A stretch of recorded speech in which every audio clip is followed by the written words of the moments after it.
Funny how this is making me want to go to the bathroom.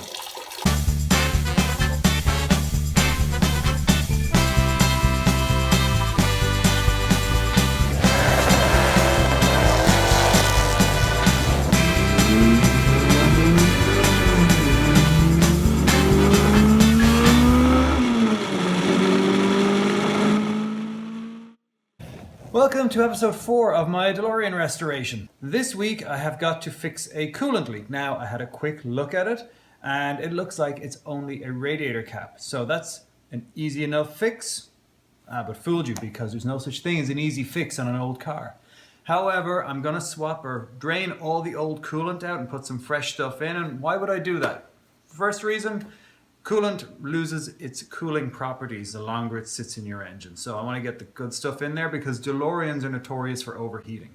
Secondly, coolant is a corrosion inhibitor. So by leaving the old stuff in there, it's not protecting the engine any longer. So like I said, it should be an easy project, but old cars never give you an easy pass when it comes to getting stuff done. In order to drain the coolant out of the system, I think this is the lowest point that I can drain from. So I'm going to take this off and maybe even do the same on this side right here.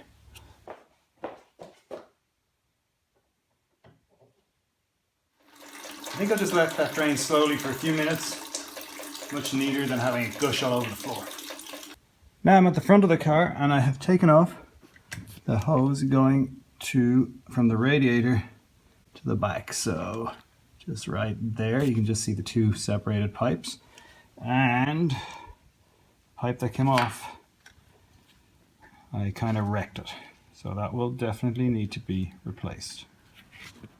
Here's some of the coolant pipes that I pulled out of the car earlier. So instead of spending a fortune buying the exact pieces, I went to Napa and got this one piece.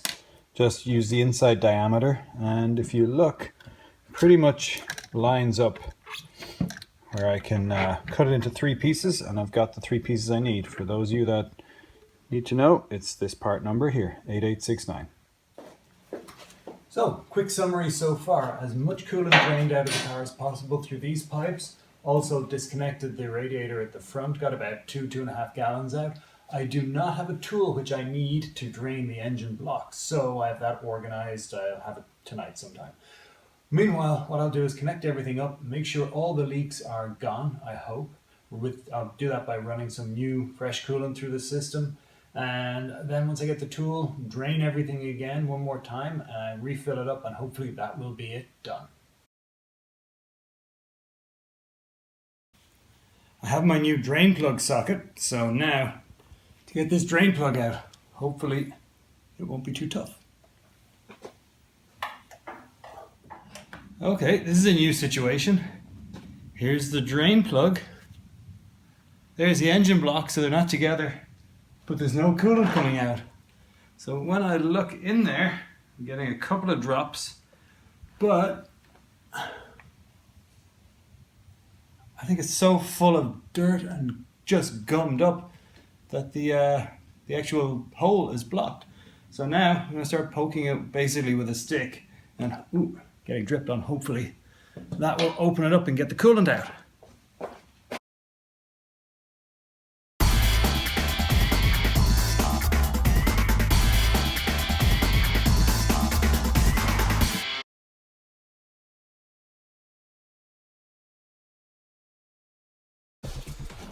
I can check for leaks in the coolant system without even putting a drop of coolant into the car. Here's how.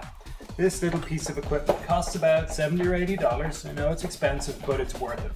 It works off a principle called the Venturi effect. So I will connect this end to my compressor, and air will run from here and out the other side. That creates a vacuum which is drawn up through the bottom.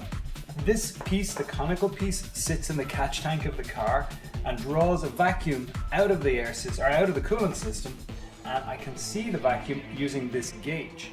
And if I leave it sitting there, if the gauge stays still, there's no leaks. If the gauge starts to creep back, it means there's air getting in somewhere, so I know I have a leak. Problem is, it's going to be hard to find.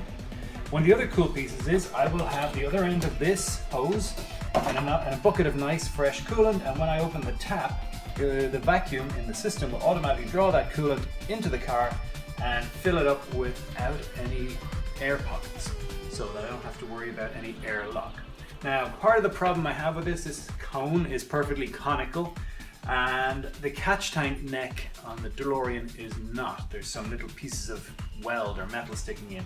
So I'm going to use a piece of cork gasket to make a bit of better seal around the bottom here, and hopefully it will work. And even more hopefully, if that's a word, if that's a phrase, I won't have any leaks in the system.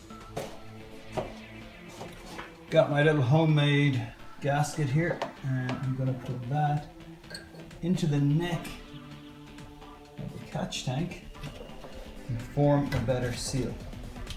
Alright, so I've got the tap closed to the coolant, and now I'm going to try and draw all the air out of the system.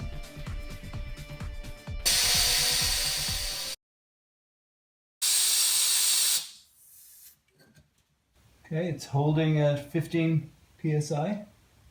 And one of the reasons it'll only go to 15 is this system's only rated at 15. I looked at the cap and it says 15 psi on it, so that's the max I can extract from it. So the good news is this is holding pressure. There's no leaking, no issues from the system. So now what I'm going to do is turn this tap. You can't see it, but there's a tap over here on the right. And in theory, it should draw all the coolant up from the bucket and into the system. So let's give it a try. It's working. Okay, so the catch tank can take more. I'm going to top that up now as well.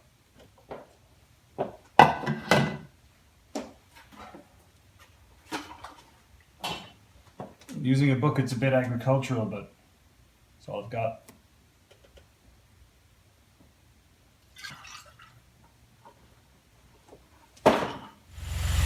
What I'm doing right now is waiting, because I need the car to get hot enough for the thermostat to open up, let all the coolant flow through the block. And I've also turned on the fan and the heater, because I want to open up every valve in the cooling system and get all the coolant flowing through.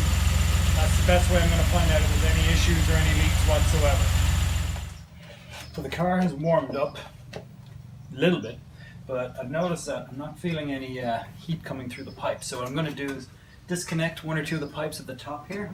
Just check there's coolant in there, maybe manually pour some in. I'm just afraid of airlocks. I do not want the engine to get hot and then melt something because there's an airlock and it's not getting cooled. Right, I'm glad I took off one of the top hoses. So this pipe, this hose here that I'm squeezing, there we go. That was cold before I took it off. What I did was I let it go just here and some fluid came out, probably some air, tightened it back up, and now when I touch it, it's hot. So I'm going to do the same with this one right here, because right now it's feeling cold, and I'm just wondering if I let some fluid out, maybe it'll expel some air and allow some coolant to get in there. That's the next step. Just disconnected this top pipe from the engine, and when I look in here, it's pretty dirty. So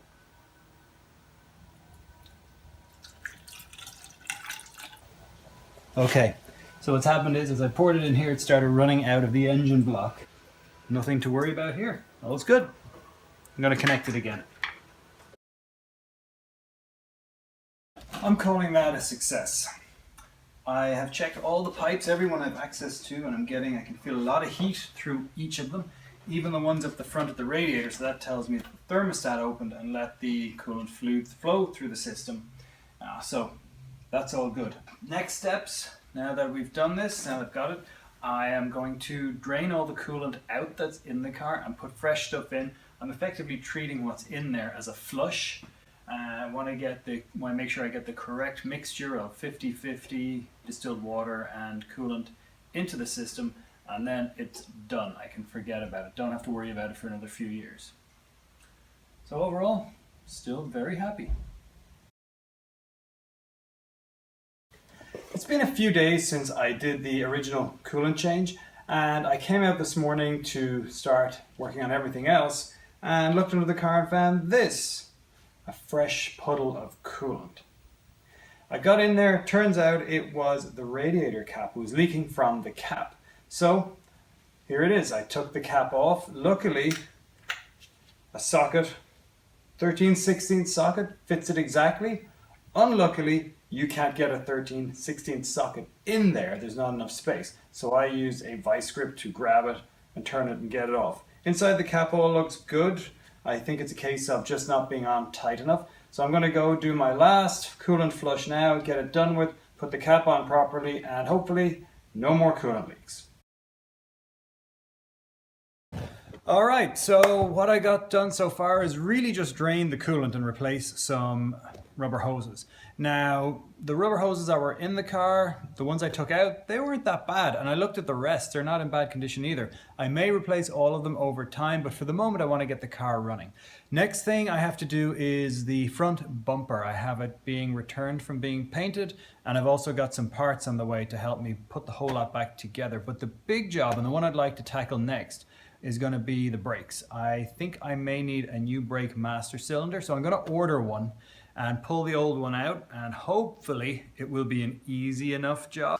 One other piece that's bothering me is the car was hard to start when hot, and I was hoping the fuel accumulator would have solved that. So I'm going to go back to my Delorean expert friends and ask them what it might be. I think it's going to be something in the fuel distributor, may need to be replaced. I'll let you know what happens with that. As ever, if you have found this video useful, please subscribe. If you know of anybody who might be interested, please let them know. I will post my social media details further down on this page. But otherwise, please look for me again next week. I'm hoping I will have another video for you and something that's more informative, more interesting, and more successful. Looking forward to seeing you next week, and wish me luck. Bye.